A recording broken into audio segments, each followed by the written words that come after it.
The meeting is now being recorded. Good morning and welcome to the Audit Committee meeting. I'd like to open the meeting now and call the meeting to order. As a reminder, this meeting is recorded. Will Mr. Ewert please call the roll? Rotten,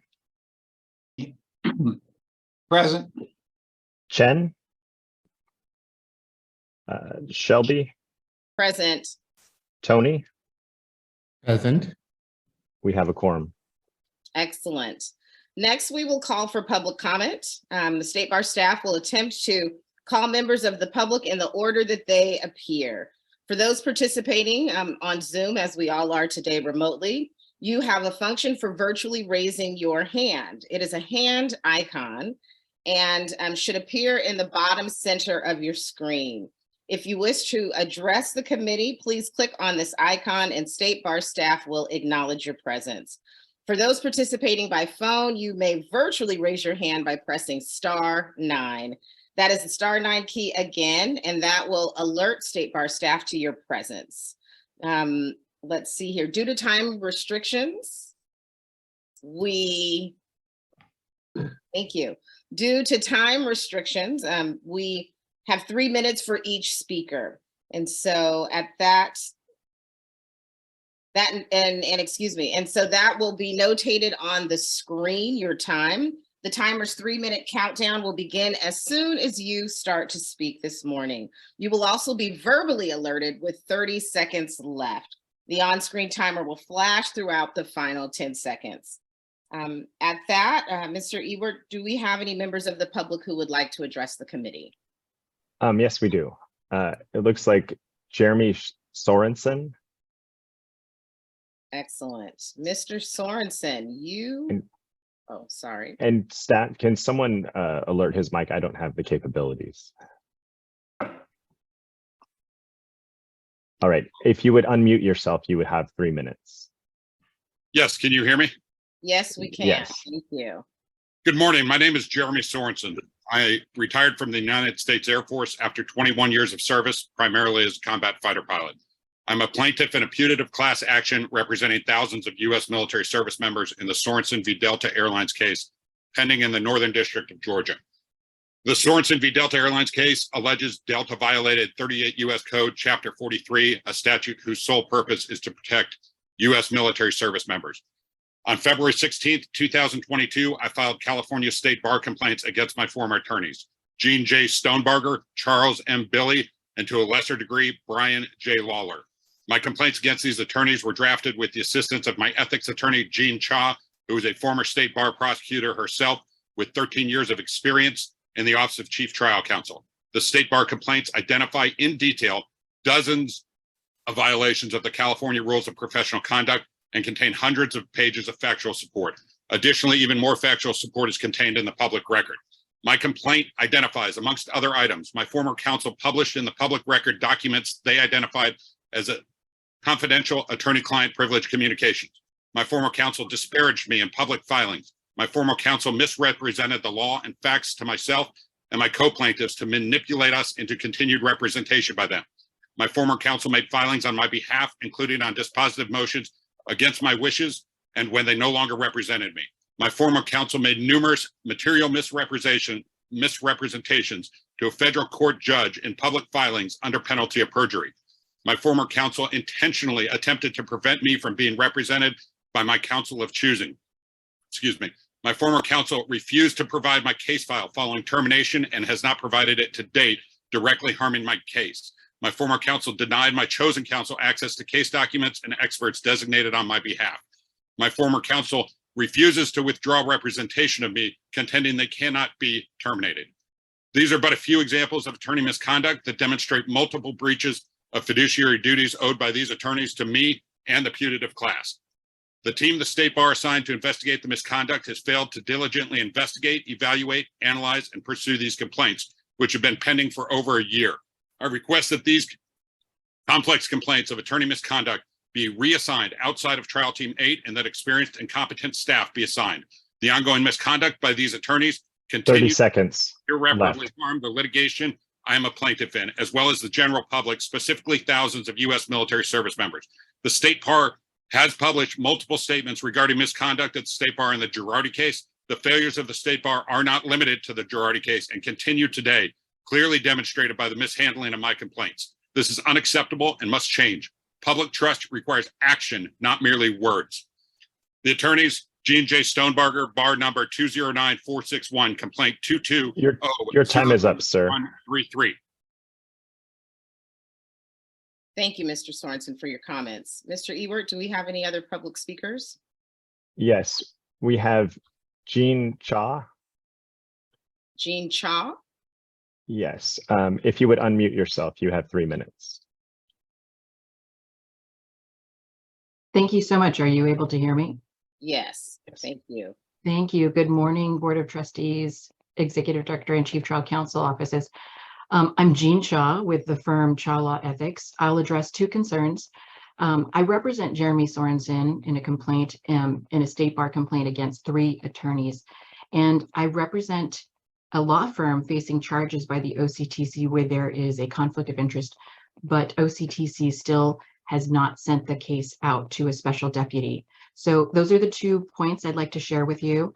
The first one I'll address for Mr. Sorensen is, and by way of background, as a former prosecutor who has served on the team that has handled complaints and investigations, I have evaluated thousands of complaints.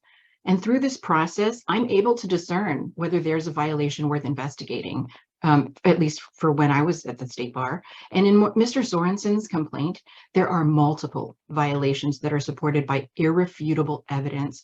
I recently learned that Mr. Sorensen's complaint is being closed, and I was very surprised for the OCTC to close Mr. Sorensen's complaint with no further action and without what appears to be a full investigation. To me, this is illogical, and to Mr. Sorensen, this is devastating because he was seeking some assistance. And we ask the Board of Trustees to step in to take action and inquire with the Chief Trial Counsel's office by asking them to provide an explanation as to perhaps a policy or why they're closing something that could be prosecuted and that there are violations that are legitimate. Why are legitimate complaints still being closed? So the OCTC claims that they are evaluating all misconduct, yet a pre-packaged complaint with exhibits tabbed, categorized, explained, and corroborated is being closed. The public's entitled to know why it's being closed, and so is Mr. Sorensen. An explanation was not provided other than there are insufficient facts, and that's what I suspect will happen in the closing letter. We haven't received it yet. But I asked the Board of Trustees to take up the challenge, inquire about the process when a complaint such as Mr. Sorensen's is closed, because the federal court judge is counting on the California Bar to address the conduct of its licensees. That complaint is trial ready, plug and play, misrepresentations to the investigator, misrepresentations to the federal court. The complaint also sought the client file, and Mr. 30 seconds left. Thank you. To this day, has still not received his client file. There's ongoing misconduct. And is the State Bar going to ignore ongoing misconduct by some attorneys? According to the closing letter, yes, they will. On another note, OCTC is prosecuting an attorney, although there's a conflict of interest. Under Rules of Procedure 2201, there's a client that is an attorney of mine. That's a client of mine. He's an attorney and has filed a complaint in 3 cases, and he is a plaintiff against your time is up. OCTC. Thank you, Ms. Cha. Mr. Ewert, any additional members of the comment? Any additional members of the public for public comment, please? Yes, Sorry. there is. Lori Taylor, Excellent. if you would unmute yourself, you have 3 minutes. Thank you very much. Good morning. I'm Lori Taylor, the Women Lawyers Association of Los Angeles advisor for the overarching Reproductive Law Project, which is a joint effort with Southwestern Law School's Women's Law Association. We urge the Board of Trustees to adopt proposed rule of professional conduct 8.3, paragraph C. The Supreme Court in Dobbs overturned 50 years of precedent and permitted state legislatures to ban or severely restrict abortion. The ruling that there is no right to privacy in the Constitution also jeopardizes access to contraception. Lawyers organized to help pregnant individuals in states that ban or restrict abortion get that health care in California, where abortion and contraception are fundamental rights protected by the California Constitution. But states with abortion bans are working to criminalize any activity that aids and abets abortion, no matter where that abortion is performed. And some states also seek to criminalize the provision of care for transgender people. Many lawyers worry that if charged with a violation of those other state laws, they would face state bar discipline in California. The Southwestern law students formed the project with Women Lawyers Association to ensure that that would not happen. We wrote to the state bar asking for an advisory opinion that reproductive rights lawyering would not result in discipline. Our letters have yet to receive a response. But when we realized that proposed Rule 0.83's requirement that a lawyer must report another lawyer's criminal act, we understood that that also might discourage lawyers from this essential activity. We made written and oral public comments at the March COPRAC hearing, and the committee addressed our concerns. We strongly support the new paragraph C, which reads, "For purposes of this rule, criminal act as used in paragraph A excludes conduct that would be a criminal act in another state, United States territory, or foreign jurisdiction, but is not a crime in California." Thank you. Thank you, Ms. Taylor. Mr. Ewert, any additional members of the public? Not at this time. Not at this time. Okay, thank you. We will next move into the chair's report, which is an oral report. Good morning and looking forward to getting through today's audit committee meeting. And we'll talk a little further as we get into our business item number 4. Thank you. Let's see. Next, we will move on to minutes, item number 2. Do any of the members of the audit committee have changes to the minutes? And those are the approval of the minutes for January the 19th, 2023 open session minutes. If there are none, may I have a motion? Move to accept the minutes. In a second? Second. Already moved to accept, Mr. Broughton second. Can you call the roll, please? Broughton, Yes. Chen, Shelby, Aye. Tony. Aye. That is 3-4, none against. The motion passes. The motion passes. Thank you. Next, we will move to item 3, consent. Would any member of the committee like to pull the one consent item off of the agenda? Yes, I would like to pull it off the agenda, consent, so that we can discuss it.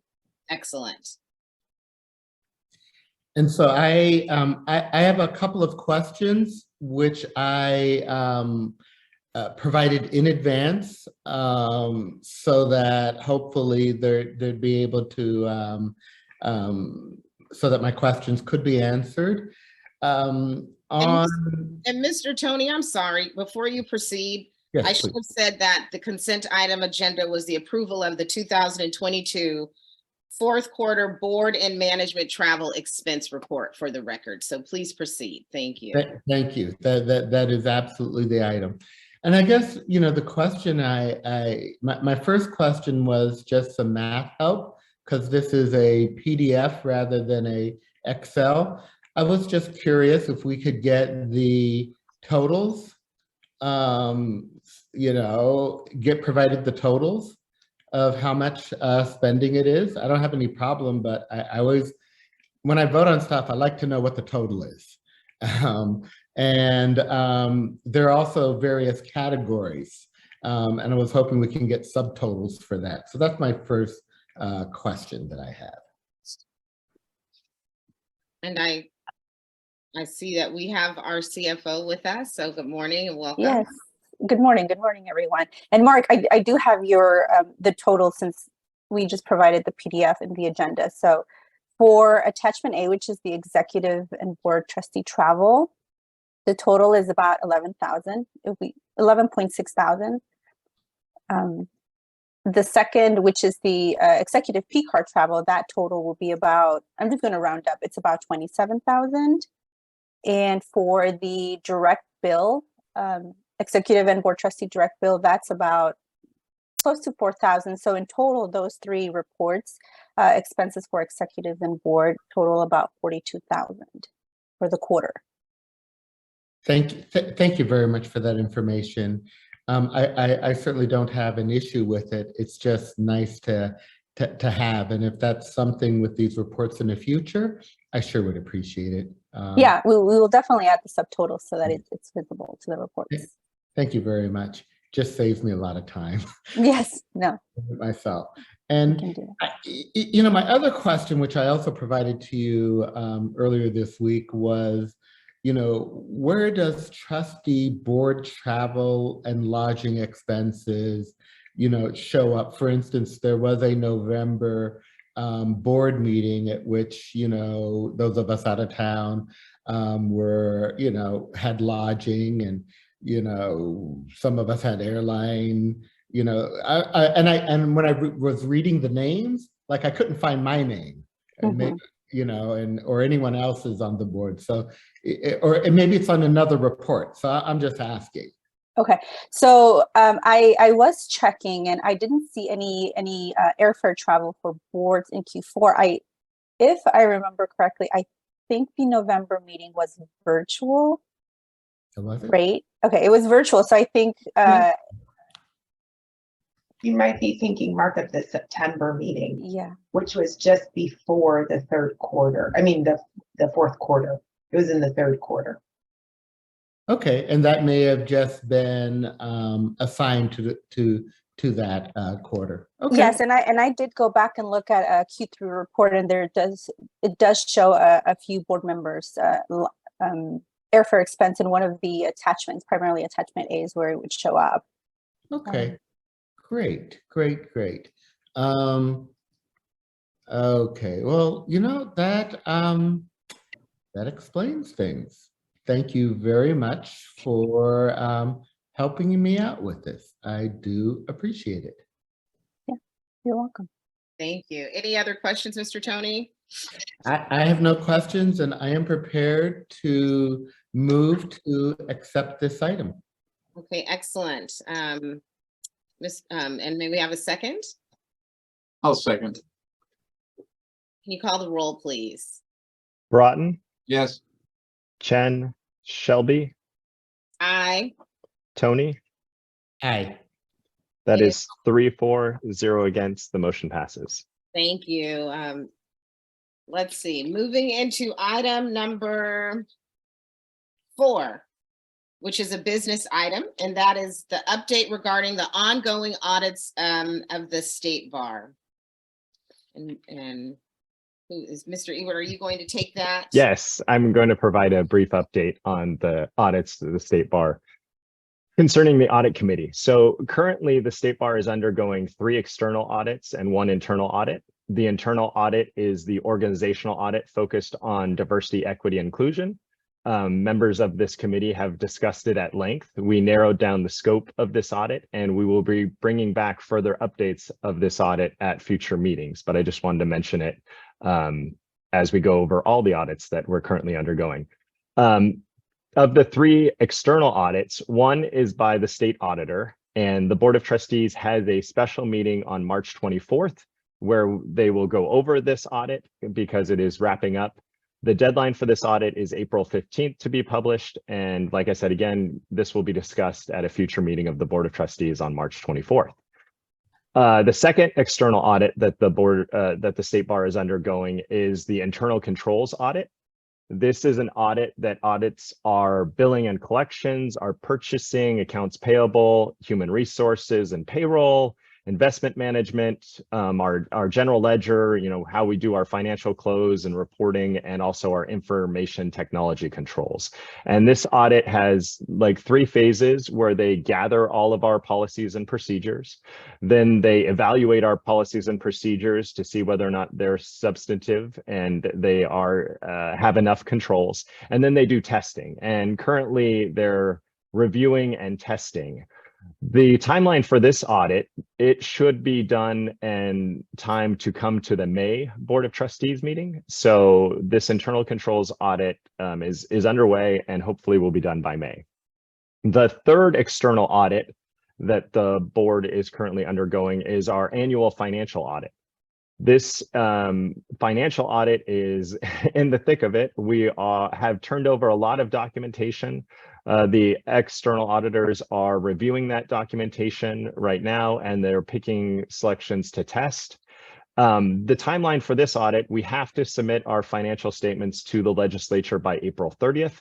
You should have received a doodle poll, and we will be sending out a date for, I think, April 28th or April 27th or 28th, which is a Thursday and Friday, as late as we can, to review this financial audit with the audit committee in advance of its submission to the legislature.